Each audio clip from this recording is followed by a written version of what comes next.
द्रोणाचार्य को प्रणाम किया। द्रोणाचार्य ने कहा कि धर्मराज दुष्ट तेरी जीत हो, पर बेटा एक पाठ रह गया है आज पढ़ावे के लिए, अंतिम लाइन आज पढ़ा रहा हूं। अब तक तो खूब पढ़ा दे स्कूल में, पर युधिष्ठिर एक लाइन रह गई थी पढ़ाने, वो आज पढ़ा रहा हूं। कि कौन सी गुरुजी? कि युद्ध भूमि में अगर मेरा तुम्हारा सामना हो गया और तुमने जिस वो चलाई कि ये तो मेरे गुरु हैं और तुमने तीर हल्का मारा मेरी तरफ, तो मैं तुझे साफ दे दूंगा। उस समय तू मेरा दुश्मन है, मैं तेरा दुश्मन हूं, तो दुश्मन समझ के तीर मारना है दुष्टर, गुरु समझ के मत मारना। ये अंतिम पाठ पढ़ा है।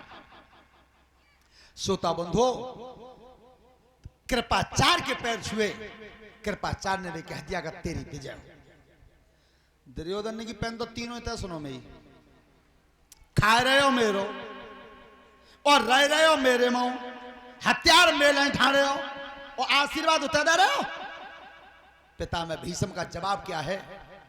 अरे दुष्ट तू जानता ही नहीं, केवल प्रणाम का परिणाम आशीर्वाद होता है। अगर एक बार दुर्योधन तू एक बार चला जा और युधिष्ठिर तुझसे बड़ा है, तू युधिष्ठिर के पैर छू ले, तो युधिष्ठिर भी कह देगा कि तेरी विजय हो, पर तू इस कर्म को कर नहीं सकता क्योंकि कलह अवतारी है। श्रोता बंधो, उस समय जब युद्ध की तैयारी हुई तो गंगा पुत्र भीष्म ने कहा कि मैं 10,000 वीर रोजाना मारूंगा। दुर्योधन तू सुन ले, लेकिन ये 5 पांडव खड़े, इनमें से मैं किसी को नहीं मारूंगा, इन्हें नहीं मारूंगा।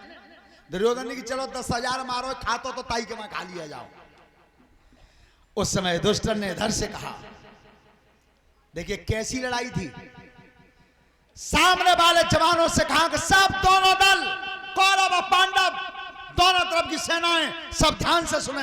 अगर किसी को यह लगता हो कि धर्म पांडवों की तरफ है तो वो उधर से आ सकता है, और मेरी तरफ अगर किसी को लगता हो कि धर्म उधर है तो इधर से जा सकता है।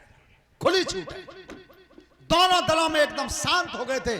उस समय दुर्योधन का ही भाई था युधिष्ठिर, वो अपने भाई दुर्योधन का साथ छोड़ के पांडवों में मिल गया, पांडवों में मिल गया। लेकिन धनराज युधिष्ठिर जैसे अवतार को धन्य कि जब दुष्ट के भैया को, दुश्मन के भाई को अपनी तरफ आता हुआ देखा, तो दुर्योधन कह रहे गंगा पुत्र भीष्म देख पिता में आज जाने पाए, सोतेलो ही होता है, संग छोड़े वो नेक देर में। लेकिन ध्यान रखना, वो नीत और धर्म के पक्ष में था, नीत और धर्म के पक्ष में था। युधिष्ठिर विचार करते हैं कि भाई दुश्मन का है और मेरी शरण में आया है, अगर इधर रह के भी और युधिष्ठिर मारा जाता है तो पांडवों की नाक कट जाएगी।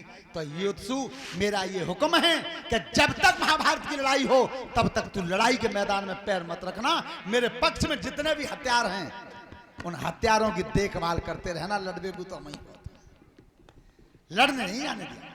श्रोता बंधु, एक बात और जीवन में ध्यान रखें सभी नौजवान बच्चे, बेटा कोई चीज अगर बाजार में जिसकी कीमत 100 रुपए की है